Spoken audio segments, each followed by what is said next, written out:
Welcome, everybody, to Webinar Wednesday. This is our legislative series, and we are here today to talk about establishing a Cannabis Research Commission.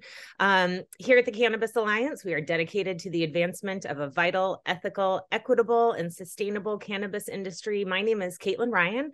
I'm a board member here with the Cannabis Alliance, and I am really grateful today for everybody's time. I'll let you all introduce yourselves, but I know Lara and Sean, you've been working on this bill with quite a bit of effort and thoughtfulness over the last several years. And Alan, you've been a wonderful advisor in this process. So we have a lot to talk about today, so I'll turn it over. Why don't you go ahead and introduce yourself, Lara? Sure. Okay. Oh, yeah, Sean.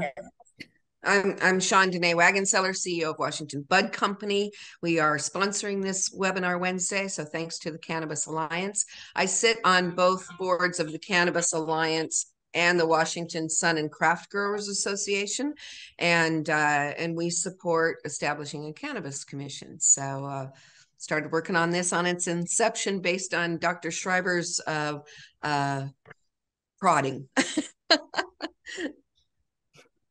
I'll introduce myself. Lara Kaminsky. I'm currently the Government Affairs Liaison for the Cannabis Alliance, formerly the founding executive director.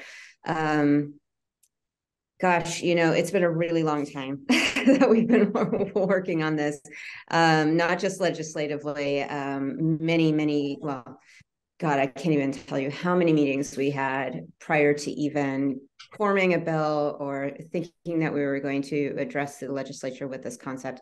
Asking a lot of questions about a commission. What do they do? How do they operate? What would be the benefit? So many people were involved in all of those meetings. I feel like Sean and I are the gluttons for punishment that continue to stick around and try to see this over the finish line, because really, when you get to understand what an agricultural commodity commission can do for its growers, it's just a no-brainer. It really is such a powerful tool that our industry could desperately use. And it's one of the most passionate topics that I have in my arsenal. Like, I really care about this one. So happy to be here and have the conversation. Thank you. Dr. Schreiber. My name is Alan Schreiber. I have a few different hats. The one in particular, or some of the ones I'm hearing, some of my hats are, I'm the executive director of the Washington Asparagus Commission, executive director of the Washington Blueberry Commission, and the administrator for the Washington State Commission on Pesticide Registration. I also have a farm as well. Wonderful. Now, this work is actually what brought me to the Cannabis Alliance. I am part owner in a Tier 3 producer processor in Chelan County. And at the time, we were in a really deep struggle with the county and their moratorium.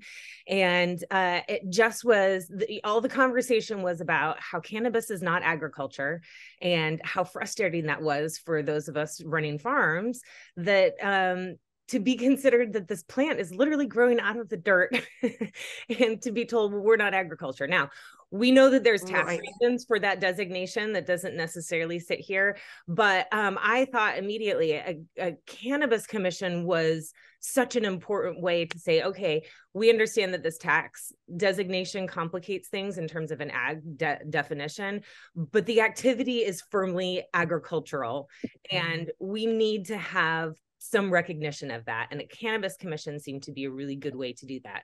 Deeper I got in. And I was just going to ask, the deeper I got in and learned more, there are even deeper benefits to farmers from a commission. So Sean, why don't you go ahead? Why? We commissioned a really great video to lay out a case for establishing a commission. So let's run that, and then on the other side of it, it's only 3.5 minutes. On the other side of it, then let's address what we've heard in the video, if we can do that. Jill, can you trigger our video? There we go. Thank you. Be sure to turn on your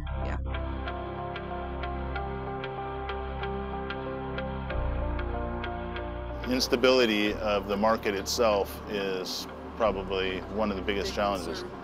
Second to that's probably the regulations. There's a ton of regulations, and it makes it very difficult and very expensive. We see licensees going out of business weekly. And in order to repair that, we need a commission to support the agricultural product of cannabis. A commission would allow cannabis growers to put together a significant pool of money to fund research, to do things like improve pest management, improves yield quality, reduce cost of production. It would allow for training on food safety. Again, if there ever was a group of folks that needed some access to research dollars or funding for projects, it's cannabis growers. We need the Cannabis Commission because we need to pool our resources and turn the state into a giant cannabis farm where we learn from everybody's experience and we are able to afford good research and go in there and actually get scientific data that tells us what's the right thing to do at the right time. If we have a Cannabis Commission, it's like a quasi-government agency that is the voice of cannabis, right? It lets the government know, it gives them one solid place that they know and trust to come and talk about cannabis and say, hey, what do you think about this, or what do you think about that? In the past, the data shows that once an agricultural commission is formed, that the small farmers are able to better sustain a better price for their commodity improves in quality, and that it's a way for farmers to better prosper. One of the commissions that I administer did a study about 8 years ago, and they looked at the amount of dollars that was spent on research and did the calculations on the economic benefits. And we were able to calculate that for every dollar spent on research, there was $100 return on investment. Now, there is no guarantee that that would happen in cannabis, but it's almost certainly guaranteed that there will be a very big, significant return on investment on research. Concerns about a commission is like, oh my gosh, it's going to cost more money. Well, we've figured out the numbers, and the numbers are pennies per pound. Basically what's going to happen is, yeah, we're all going to pay something. It's going to cost us all a relatively small amount, 0.1% or less, to fund this. And it's not that much money for any one farmer, but in the aggregate, it will add up to a substantial sum, which will allow us jointly to decide what to fund. A cannabis commission is a state agency. The attorney for the commission is the Attorney General's office. The Department of Ag, Liquor Control Board would be parallel entities. We would have standing. And it will represent Washington State's cannabis industry on all levels of government, from local to federal. And we will be the first in the entire nation to have a cannabis commission. We have the opportunity right now to be number one.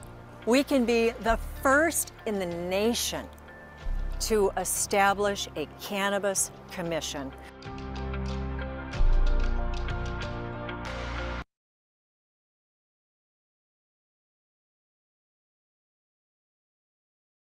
You know, we commissioned that video, gosh, probably back in 2017, maybe, and it's still relevant. It's still very relevant. So anyway, Dr. Schreiber, what information was shared in that video that you'd like to expand upon? Talk to us about return on investment. You know, I don't know why, but I cannot stand my voice, hearing my voice recorded. It just sounds very odd to me. But that return on investment was a study done by actually the U.S. High-Bush Blueberry Council. That's our national organization, and they did a study. They hired a high-powered economic research firm and came up with this. Basically 8 cents pays back $1, so a 12.5-fold return on investment. But I could go on all day long about this. Like, okay, I run the Blueberry Commission. The Blueberry Commission was formed in 1969, And a lot of these commissions have a purpose about what really drove them. In the case of the Blueberry Commission, it was research. They had a problem with mummyberry and some other pest problems, and they formed to fund research, and that's been the primary effort ever since. We have right now we're going through the research proposal.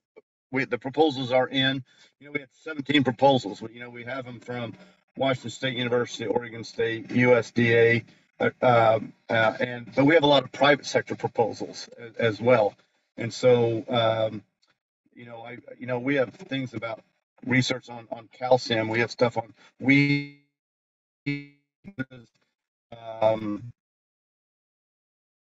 viruses, cold hardiness, just all these things. We have a list of priorities. We have a request for proposal that goes out. It has, I think, 33 priorities, and we have $283,000 budgeted. We have $302,000 worth of proposals, so we probably will fund almost every proposal. And I'll tell you, I don't know whether to say it's wildly supported, but it's definitely heavily supported by the industry. We're popular because someone has a pest problem, economic issue, or something like that. They call me. And there's a new virus that's come in and hitting blueberries, and so we got a bunch of virus proposals, and so we're going to fund something about viruses. We're going to fund something about detecting viruses, impact of viruses, and how to control the vector in this case, which is an aphid. I am literally pulled off the side of the road because I'm on my way over. I'm in Eastern Washington, and I'm going over to Whatcom County to give a talk to blueberry growers. And they're going to pepper me with all sorts of questions about, who knows what. But I've got 50 slides set up, and the commission's making this happen. So I'm going to pause there, and I don't know if I answered your question, but I can just tell you, here's a thought. Commissions are, once they're established, are generally wildly popular with their growers. We've only one time ever had an attempt to vote a commission. I'm talking about Washington, Oregon, in the Northwest. There was an attempt on the Apple Commission many years ago. It got voted down. But the only time a commission ever goes out is, if that industry collapses. The Urchin Commission in Oregon went away because that industry collapsed. The Strawberry Commission went away because that industry collapsed. But in general, once these commissions are formed, growers feel very strongly about them. Yeah, and along those lines, I wanted to ask, this commission is going to be a research commission, and maybe Laura, you can take a stab at this first, and then Sean and Alan, you can jump in. But we've heard a lot of hay being made about the fact that this should have a marketing order. It shouldn't have a marketing order. We need to wait until federalization before doing this, because the only reason to have a commission is because of a marketing order. What is the landscape of commissions, agricultural commissions, and why research now? Why not wait until later? Should this have a marketing order? Shouldn't it, et cetera? So yeah, I'll try to answer. There's a lot of questions in there. Sorry. Totally fine. So, to be perfectly honest, we would add promotion if we thought that the legislature would let us promote, but that is pretty much a hard no. So we're like, we still see the research element being hugely valuable. I have the good fortune of actually knowing Alan for many years at this point, and have been able to go on some of the tours he does for the Commission on Pesticide Registration. This tour visits farms of all different kinds, all different sizes, different types of crops, all over the state. And it's amazing to me when I'm on these tours to hear the farmers of various different crops talk about the pressures that they're facing when it comes to pests, to mold and mildew, to, all these things that I don't know because I'm not a grower, but botrytis, you hear these terms being thrown out, and the amount of research that's going into helping these farmers deal with these persistent problems. And these are established crops. And they always say, thank goodness for the commission that they did research on X, Y, or Z. So I know that these are the products that I can use, and I can use them in this way. And it actually helps me get out ahead of the problem that I was having last year or a couple of years ago. So in terms of the viability of each and every farmer, this research is incredibly powerful. And, I'm actually going to reference something that Senator Shoemake said when she was introducing the bill in front of the committee. Farmers of the crop are the ones that know what needs to be looked at. Not somebody from the outside coming in saying, we really need to research this. The commission is run by the farmers, and the farmers decide, this particular pressure of spider mites based on the poll is really problematic across the board. Every farmer would really benefit from researching, how do you control spider mites specifically on this crop, not on, some hopefully related crop like hops, but actually on the product that we are growing in the types of ways that we are growing it. That's the research that we can do. And that will help every single cannabis farmer in the state. I just get really passionate because I don't see a downside to being able to do that work. I didn't answer all your questions, but research is hugely important. And kind of circling back to the promotion question, the results of that research can also help with any future promotion. And I'm talking about Washington State being able to say, we have done research on how to mitigate these pressures in a safe and sustainable manner. And we can really tout that as something that Washington has in totality for every farmer, and puts us out in front of any other state because we've got the research to back it. Mm-hmm. Yeah. Just yesterday on NPR, I was listening to the 7 a.m. hour, and there was a 3-minute report from some scientist on the East Coast that is claiming that it's called hop latent viroid, is infecting crops across the entire nation. And that the only way that they have figured out how to get rid of them is to destroy your entire crop. As states come on and legalize, more growers are going to realize the need of the research that we need. And Washington can lead that because the commission will be able to create intellectual property around their research and create patents, and actually make other states will find those of you to give our commission funding to share in that research. So that part is pretty exciting to me. This is Alan. Let me slide in here. Somebody put that slide back up that just went off. Okay, I will. One of the things I want to point out that in there, I think that must be a survey about what are your pest problems. I just want to point out, in the case of the blueberry industry, that thing that says bud rot and botrytis, that's the same thing. We're funding research on botrytis, funding work on aphids, on mites, on several of these other pests on here, and so you can fix these problems. And I'll just tell you, you say, oh, well, you can't register pesticide on cannabis. Well, you can have pesticides on cannabis. They need to be exempt from tolerance. Well, there are exempt from tolerance products that work very effective against a number of those pests on there. So you can fix these problems.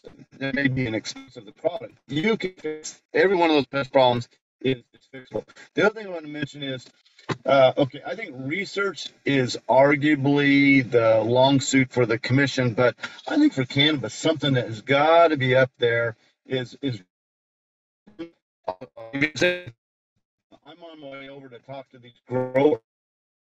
I've been shopping at a grower in Mount Vernon, and there's a tariff on frozen blueberries that goes into Japan, and cannabis. But just hear me out on this.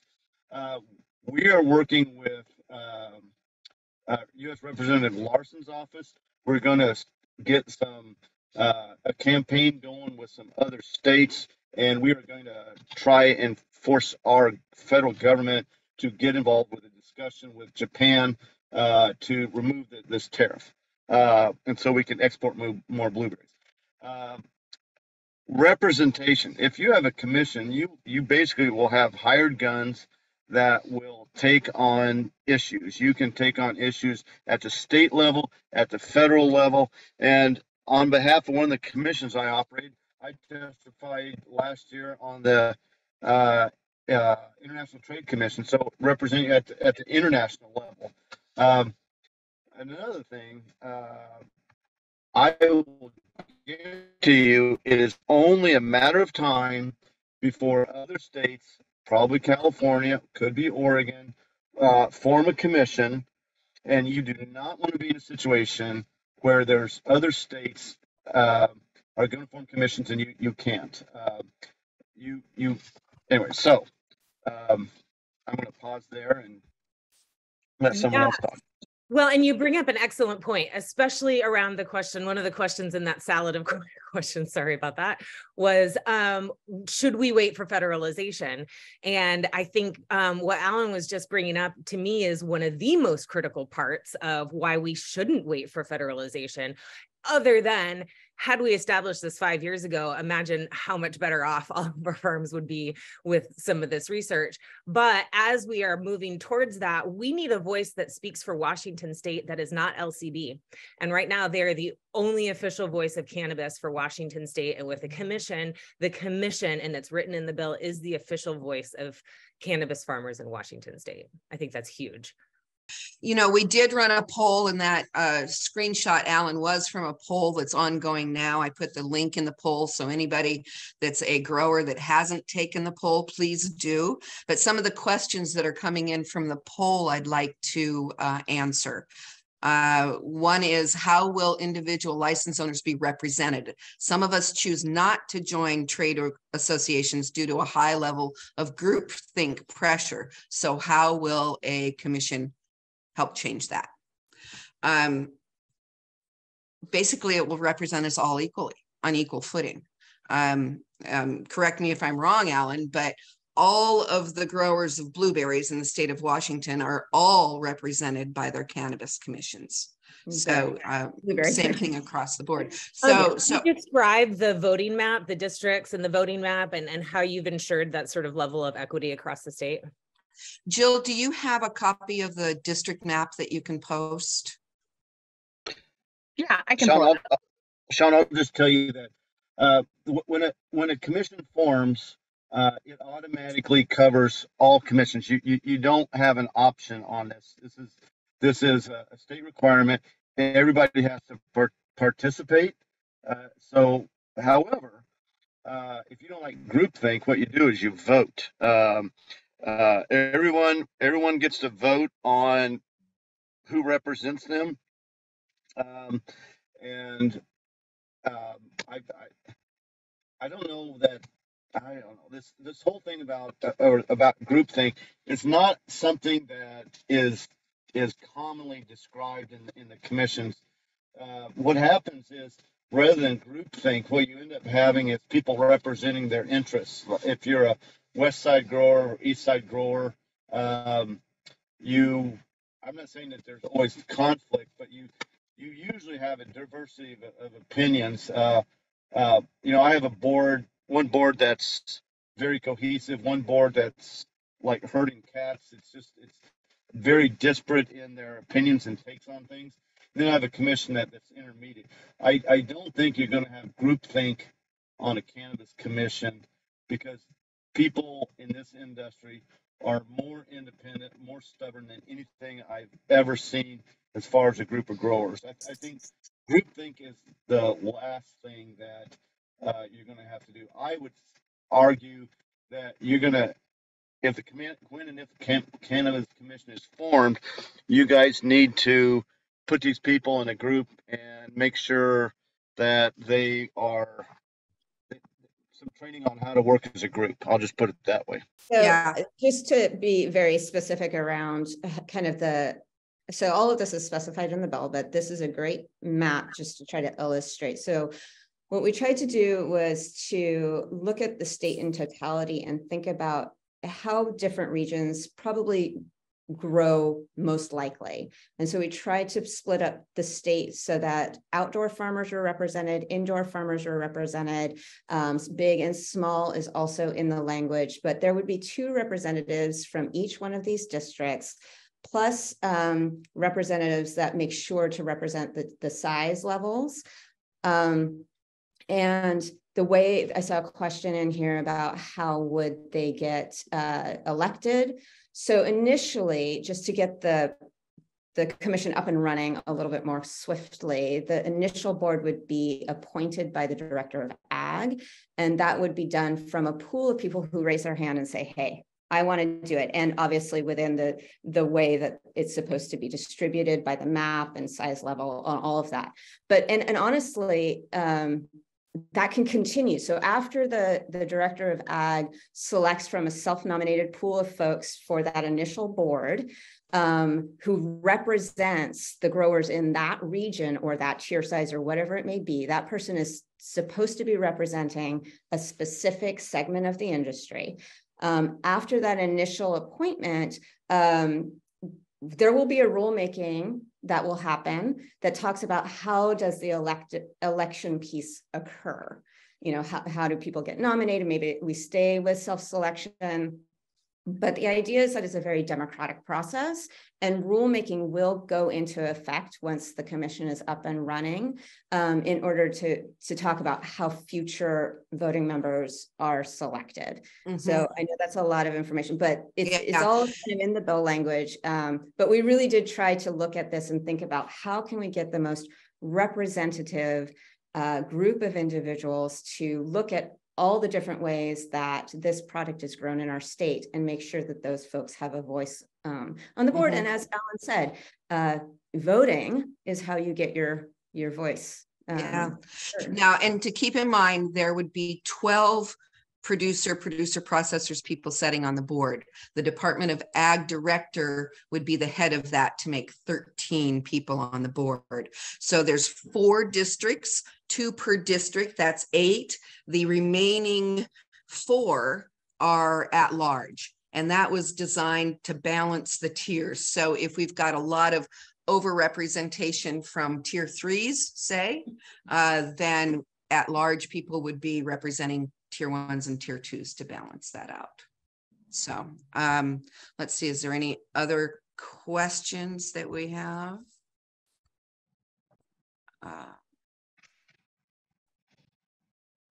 You can probably take down that screen now, Jill, unless somebody's...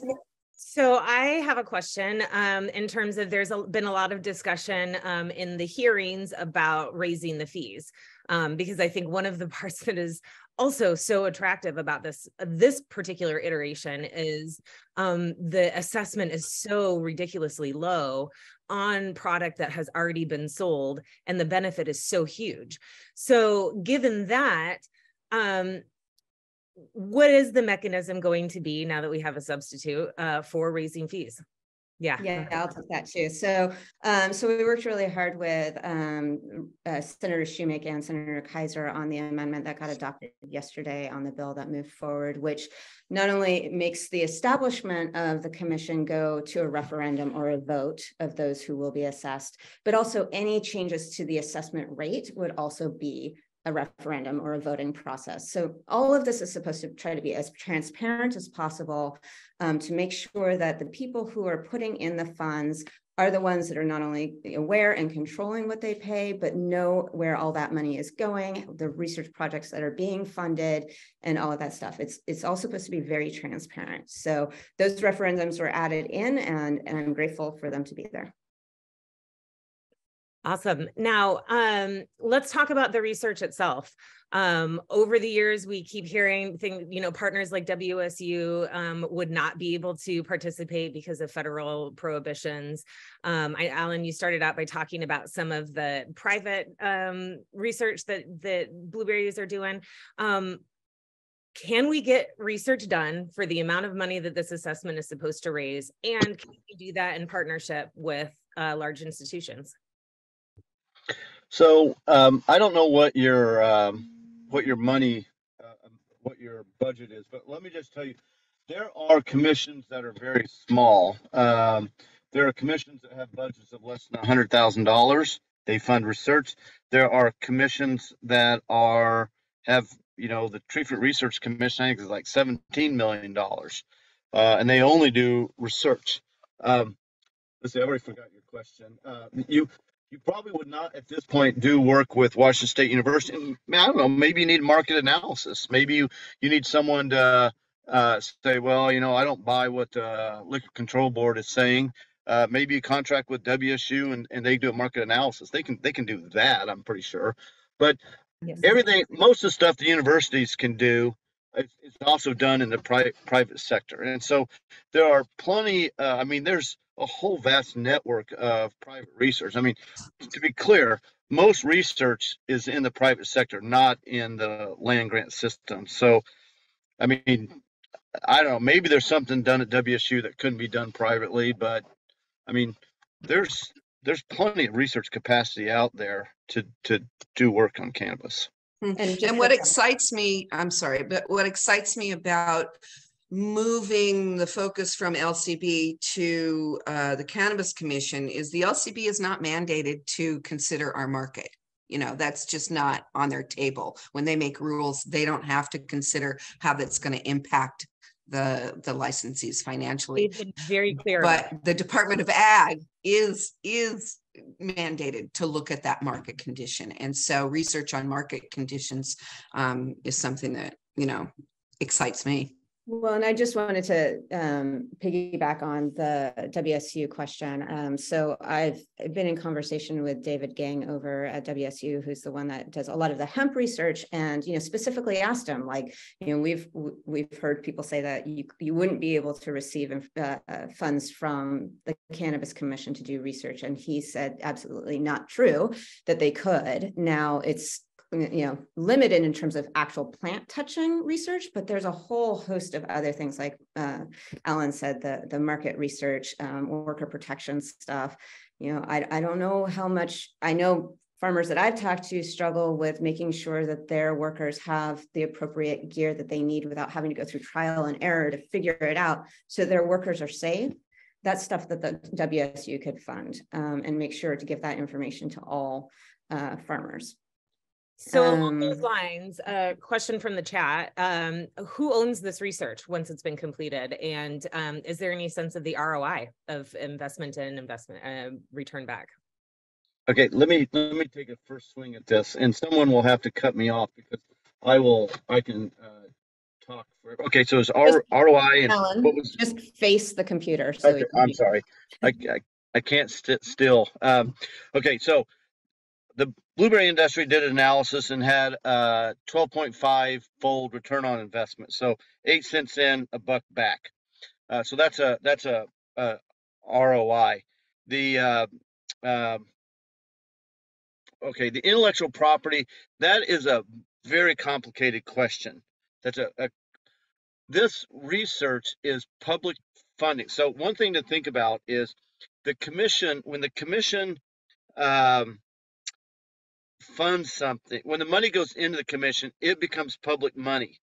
And so you can't have, for example, you can't have secret votes. Everything is subject to Public Records Request Act. So managing intellectual property is a complicated process. Clearly you can. The Washington Tree Fruit, I don't know if you guys heard about Cosmic Crisp, but the development of that apple at Washington State University was funded by the apple industry. The apple industry has a stake in that. WSU has a stake in it. There is a way to retain intellectual property, but it is a little bit more complicated. Most of the research that would be done would be publicly available. Presumably, any work that is done that's in the best for the cannabis growers would be provided to the growers. But if you want to like license a new variety and you keep royalties on it, that is done, can be done. I will just warn you, it's a complicated process. Can we address some of the questions that are coming in on the chat? Yeah, that is exact. But if you have an idea of which one, like in order, go for it. No, I feel like I saw this one twice. So or about just the different phrased, types. yeah, phrased indifferently, but essentially the same question. How can a commission represent both indoor and outdoor growers? They're so different. You know, their issues are different. Go ahead. Let me give you a quick answer, and somebody else needs to follow up on this. You know, I mentioned the blueberry industry. You know, we have east side growers, we have west side growers, we have fresh growers, we have processed growers, we have organic growers, we have conventional growers. It's like we got 6 industries, and some of those have very, very different perspectives. And the answer is a good administrator will balance that out. Like, I try and make sure that we have the same number of east side and west side people on the research committee. I try, even though you don't, you know, the administrator doesn't pick, but they can help influence a balance. You want to have a balanced board. You want to have balanced committees. When you fund research, you want to, you know, I have to always make sure that we're not funding projects just on the west side or just on the east side or just conventional blueberry projects or just organic. The commission represents the value of the industry, and you do that, because if you don't, a commission can be voted out. So that's one thing. If people don't like the commission, they can be voted out. And I'll just tell you, they never are, because the commissions will always answer to the growers, and they know if they don't answer to the grower or to the industry, they could be voted out. So to that end, a commission doesn't just fund one research project in a year, and especially with the budget that we think we can have with the assessment rate as it is, we can fund at least 10, if not 20 different research projects. And those are all, again, going to be determined by those voting representatives that are voted in from the districts and the different tiers to say, you know, who I'm representing really wants to look at this particular project. We need to fund this research project. And another one says, great, and we should fund this research project because my constituents, the people that I'm representing, really need the answer to this. So it's not just one research project. There's a multitude that can be done within a year to start looking at the different issues that different farmers face depending on their needs. So I just want to make sure that that gets out there. Dr. Schreiber, can you talk about the typical cost of a research project that the Blueberry Commission does? Oh, gosh. So $3,000 is a small one. We've done stuff in the $40,000 range. On another commission that has more money is going to fund a $68,000 project. I know the Potato Commission, Tree Fruit Commission funds projects for more than that. Generally, the more money you have, you're more willing to fund some bigger projects. So, you know, 15,000, 20,000 is a common number for some smaller commissions. Would you guys mind telling me in a ballpark what you think you might have for a budget, overall total budget? We're estimating about 500,000. So, you know, I don't know what you all are planning, and so this is just me. And that's just so you know, Ellen, that's after administrative costs. So that is just research. Yeah. Oh, okay. Well, okay. So, the thing is, this industry, if there's ever an industry, I've already said this, that needs this, it's this group, because, you know, all these, like, you know, blueberry, asparagus, apples, they all get federal money. They get so much state and federal money, especially crop block grant, all this other grant. But you guys get nothing. comparatively speaking. And so you can spend 500,000 and not bat an eye. But if I were you guys, just off the top of my head, I would spend at least 50% on hardcore research projects. Um, you could do other things. I mean, I don't know what all you guys want to do, advocacy and representation, but at least 50% of that 500,000, that's 25,000. You could, and cannabis research. Okay, so I had a 502 license, and the whole reason to have a 502 license was to do cannabis research. And I do research, so I'm knee deep in all of this. But cannabis research can be expensive. Because of the cost of it, and you have to do crop destruct, and there's some other issues. But without batting an eye, you could do 10 projects, average 25,000. You could, maybe do, if the average was a little less, you could do 15 projects, 15, 10, 11 projects every year. So it's coming up in the chat again. We talked a little bit about this at the beginning, but I've been thinking a lot about that representation piece, and again, it has to do with marketing and whether or not a commission is worth it without the opportunity to do marketing, and shouldn't we just wait for a federalization? So I want to revisit that, because everything I'm hearing are things that we need yesterday, not when federalization comes, and if nothing else, the most important part. Can you talk, Alan, a little bit about, I know there are a couple of research only commissions, then everybody else does marketing and research. How big of a component is research in those commissions that also do marketing? Before I do this, I saw someone said, you're saying research projects cost $50,000 to $100,000. That seems incredibly low. No, I'm saying a common research project might be $15,000 or $25,000. Very few commodity commissions fund projects in the $50,000 to $100,000 range. So that's to answer a question that just came in. I see someone else said, someone said it's a lot more complicated than blueberries.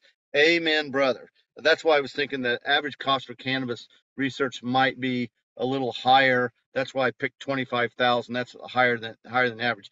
However, someone goes in and will donate donate some of the crop to do work. It suddenly becomes very cheap. All right, so I'll stop looking at the comments and focus on your question, which is, tell me again, please. Oh, just back to the marketing order. Yes. So the specific question is, there are some research only commissions, then all other Yes. commissions do marketing and research. Of those ones that Yes. do both, how big of a component is the research part of that commission's activity? Well, the blueberry industry used to have 50% of its total budget goes to research.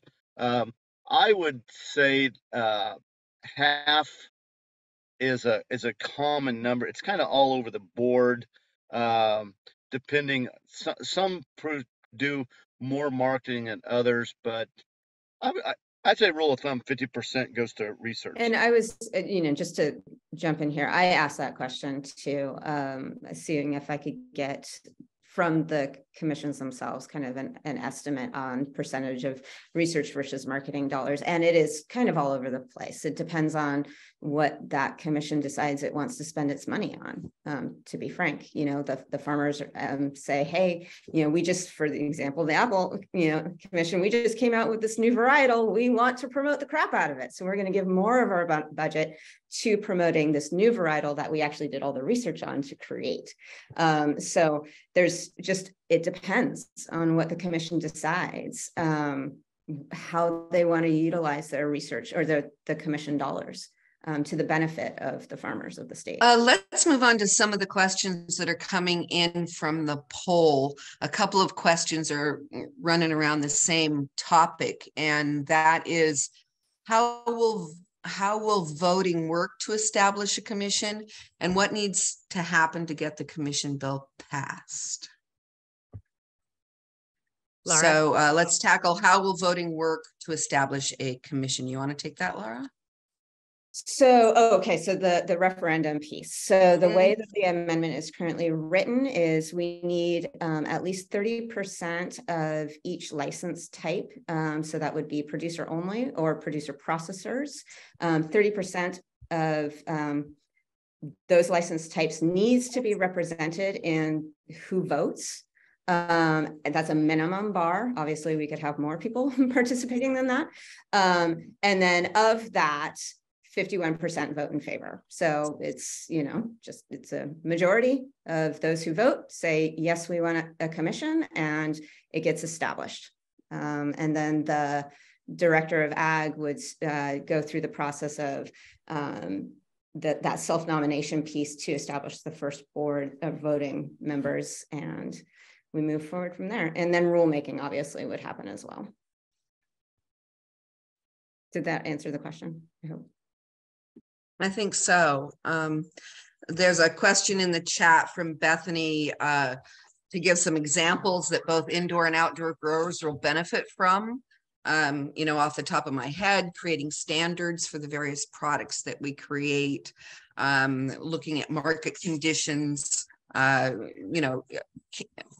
Commissions were established back in the 1930s specifically for the purpose of helping farmers bring a quality crop to market at a fair price, right? And we see prices in this market all over the place, from very low that feels like undercutting the market to very high. And correct me if I'm wrong, Dr. Schreiber, but if there's a blueberry grower in your commission that tries to sell products under market and for a lot cheaper than any other blueberry grower, what happens? What kind of guardrails do commissions have about that? Okay, so we do not get involved on pricing issues. So we don't. That's not our business, and you don't want to get into that. That's stuff at federal or some other level. But we do, there are standards, particularly this is an issue more from asparagus, that Washington has state-specific grading standards, and if people violate the grading standards, one of two things happens. The Department of Agriculture comes in and gives them a talking to, and this is one of my least favorite things to do. They can call in the asparagus commission, and I have to talk to folks. Again, not my favorite thing to do. It doesn't happen very much, but sometimes I have to go after people that are packing things not to standards. Someone said, what's something that would help an indoor and outdoor grower? Everyone has problems with mites. Everyone has problems with aphids. And I see someone shaking their head. Indoor growers and outdoor growers all can suffer from mites and can suffer from aphids. So pest management research is an example of something that would help both. But you can have indoor specific projects, you can have outdoor specific projects, and you would. So one project doesn't have to benefit all growers. Right. To my previous point, like there's not just one project that gets done and it's supposed to help everybody. We can look at 12 projects and, look at, light depth issues and, indoor lighting concerns, like the best way to use your indoor lighting for indoor growers. Whatever those farmers decide is the most pressing issue that they want to spend their collective dollars on, that's what gets funded. It's not we're deciding over here, you decide. And that's kind of the point, is putting the power in the hands of the farmers to choose what projects are the most relevant, not having an external source say which ones it is. This commission represents the farmers. You actually have a voice. If you really want to have that level of say, raise your hand to be one of the people that gets selected for the initial voting membership by the director of ag.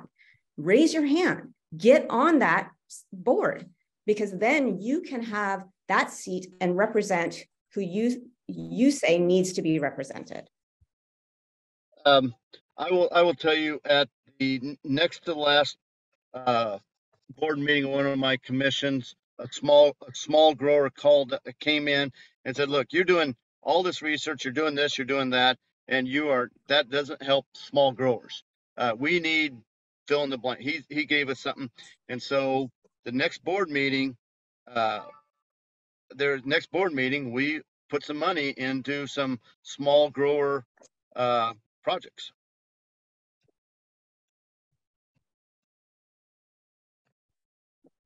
Which is great. So I'm watching the chat. Bethany, I can see you're extremely active. I know we've talked about this quite a lot. We only have about 10 minutes left. And I guess I would like to use that maybe to address some of the concerns that you've been iterating through our chat here. Why don't you go ahead and unmute, Bethany, and say your piece. So thank you, Caitlin. I appreciate that. So where I'm at, Alan, a couple of things when it comes to a commission.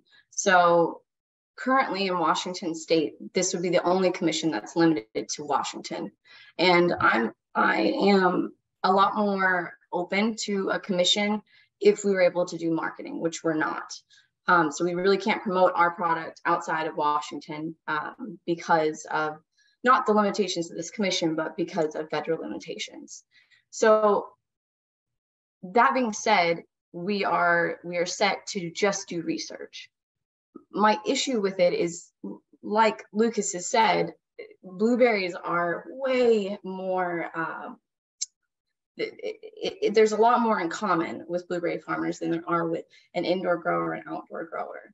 So I just don't really see how there's going to be a lot of research that's going to add value to my company. And so like making standards in the market, that's just really like general, we're talking like really general things, because what you guys keep saying is that we can fund 10 to 12 research projects.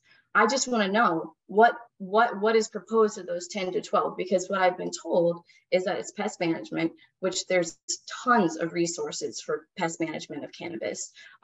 There's books on it. There's consulting that I could pay that would be far less than the assessment I'm going to pay. So like that's an example that keeps being brought up as pest management. That I see no value in that for my company. We don't have pest issues, so that it doesn't apply to my needs. And then the other example that I've been given specifically for indoor growers is managing light equipment. Again, that's something that lighting companies can pay for. I don't have any interest in paying for that. So, and there's plenty of lighting companies that are going out and doing that kind of research that don't, that I don't have to pay for, that they're doing and paying for themselves. At the end of the day, for me, cannabis, we are overtaxed. This is the highest tax state in the US. There's plenty of resources and funding of taxes to use towards research. So I just don't understand why producer processors have to pay more money out of our income for a commission. And I keep being told like really like broad terminology of like, this is going to help you, this is going to be great, but I'm not getting really like concrete, convincing statements that make me feel like the money I'm going to put into this, I'm going to get any value out of.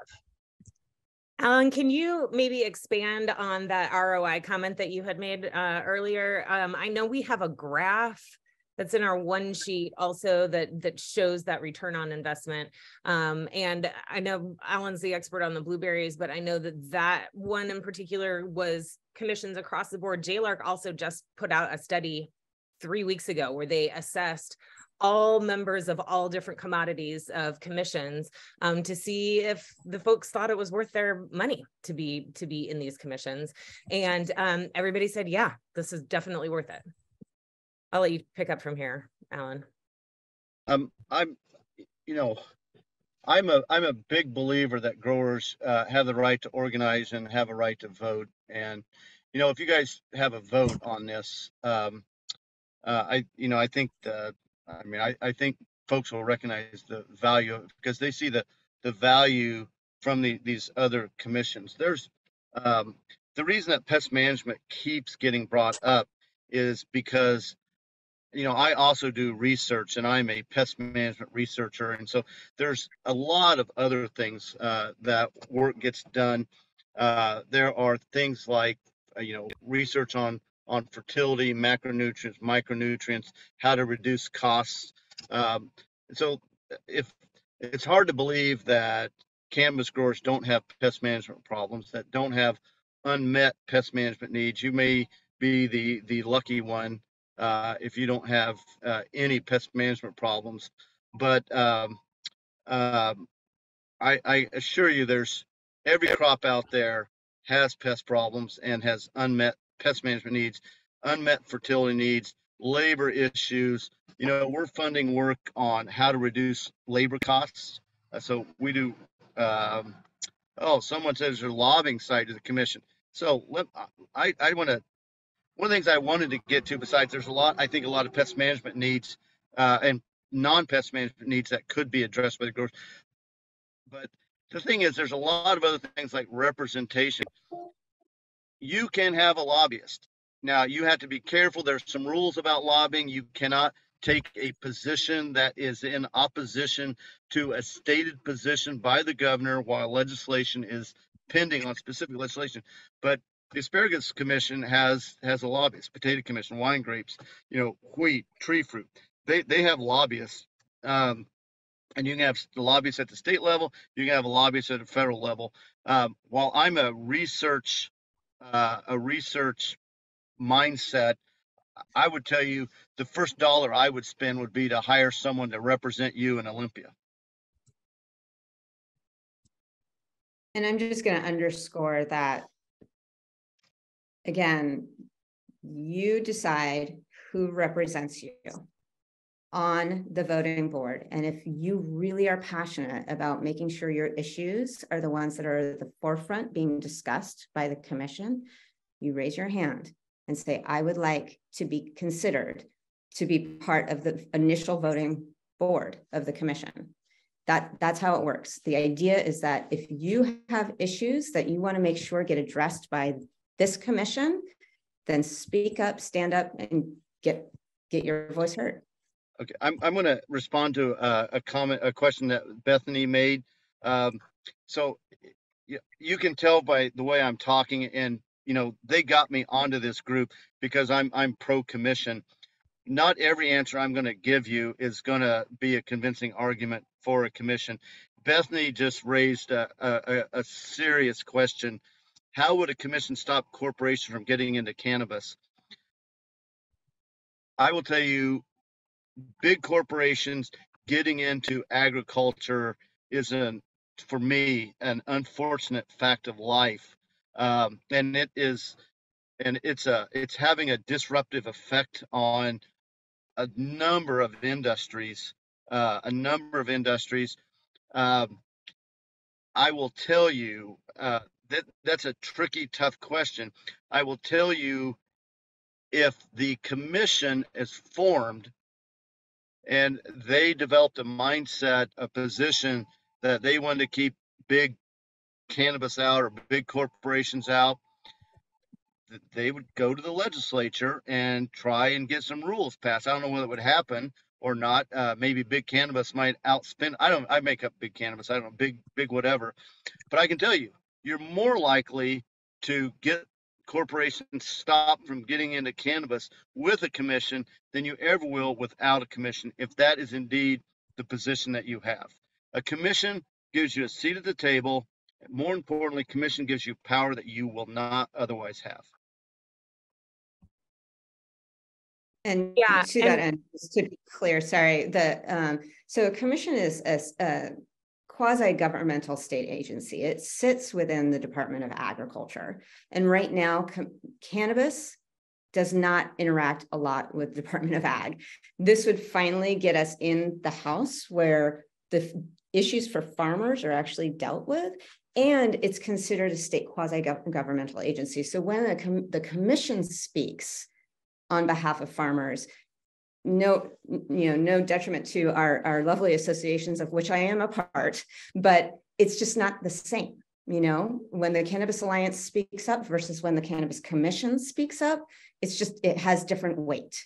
And you can have both, and they can be extremely successful in tandem, but the commission is for farmers and it is operating from a different platform. Yeah, and I'll speak for the Cannabis Alliance here. There is zero expectation that once this commission is established, that we will always be in alignment with what is happening on the commission, other than, yes, hooray research, but there may be positions that are separate, and that is exactly how it should be. And I, again, want to reiterate, I think how really important that quasi-governmental status is, and that voice, especially around things like corporate penetration into our market.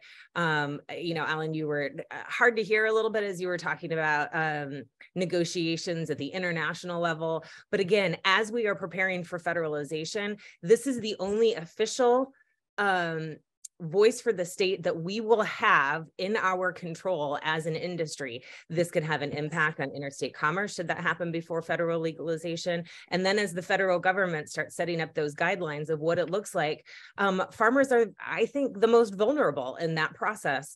And a commission gives us legitimacy and validity in shaping that for the state of Washington and what's best for us.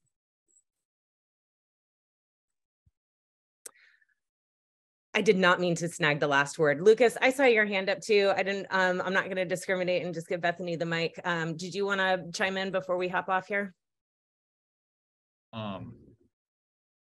Yeah, I just think about like with research and something that could be globalized, but challenging is this year we dealt with 1641 and 1642 that I think is something that we all can agree with being a problem.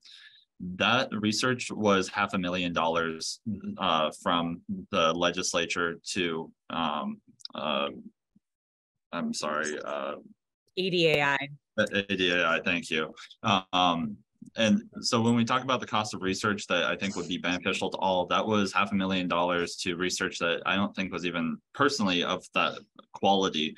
So the commission then would need to have research of a higher quality than that. And when I think of quality, I think there's a clear association with the cost of the research. As we are going to deal with this concern of psychosis or a mental illness in association with cannabis, that's extremely expensive. And my concern is the commission, would that be research that the commission could do? And when I initially raised my hand, I was actually thinking more so the limitations around legality and the inability to touch the plant. Yet that seems like the best way that the commission could help our industry is ways in which touching the plant that we're all, propagating and selling. Just on that last point, before you do, actually, can I hit that first part really quickly? So that $500,000, by the way, was not just for the research project. That was for the research project and conference and materials and. So take a look at that budget. The research itself did not cost $500,000. Most of, I don't know what the percentage breakdown is exactly, but a good hunk of that went to just holding the conference, bringing in speakers, et cetera, promotion. Sorry, Laura. Thank you. You can answer. That's okay. I just want to clarify so WSU in particular, because of the fact that they receive federal dollars, wouldn't be able to do plant touching. That doesn't mean plant touching research cannot happen.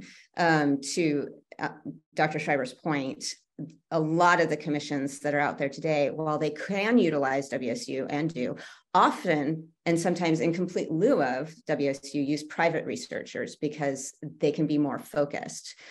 So plant touching research absolutely can be done with private researchers. It happens all the time.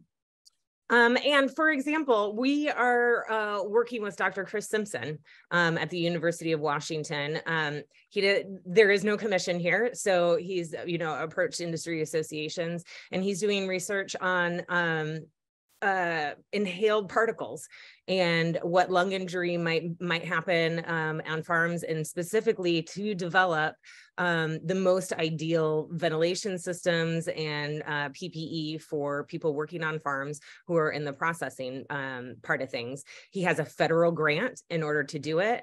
And this is exactly the kind of thing a research commission could partner up with if you're talking about costs, where the cost of the commission may not be very large, but becomes a partner for this federal grant moving forward. So then it's shared IP, shared information that benefits everybody.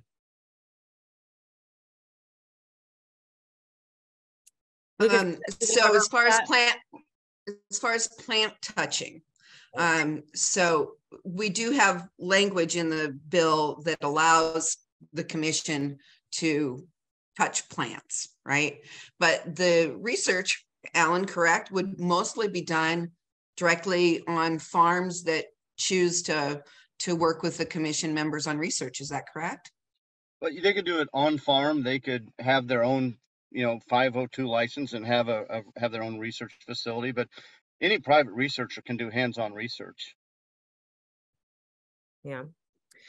I put a note in the comment section that, there's one commission, that basically doesn't do any work at Washington State University. All their work is done by private agriculture researchers. Yeah. So I know this is a discussion we're going to continue to have as the legislative session goes on, and perhaps having these conversations I think are really helpful. And I want to thank all of you for being here today. I want to especially thank Washington Bud Company for sponsoring this webinar today. We'll continue to publish out information on our website, and this video will be up on YouTube by the end of the week. We're going to log off on Facebook here, but maybe we can stick around and have just a little bit more discussion if folks still have some additional questions. Thank you all. Can we run that short video before we log off Facebook? Sure. Before we do that, I want to say that here at the Cannabis Alliance, we are dedicated to the advancement of a vital, ethical, equitable, and sustainable cannabis industry.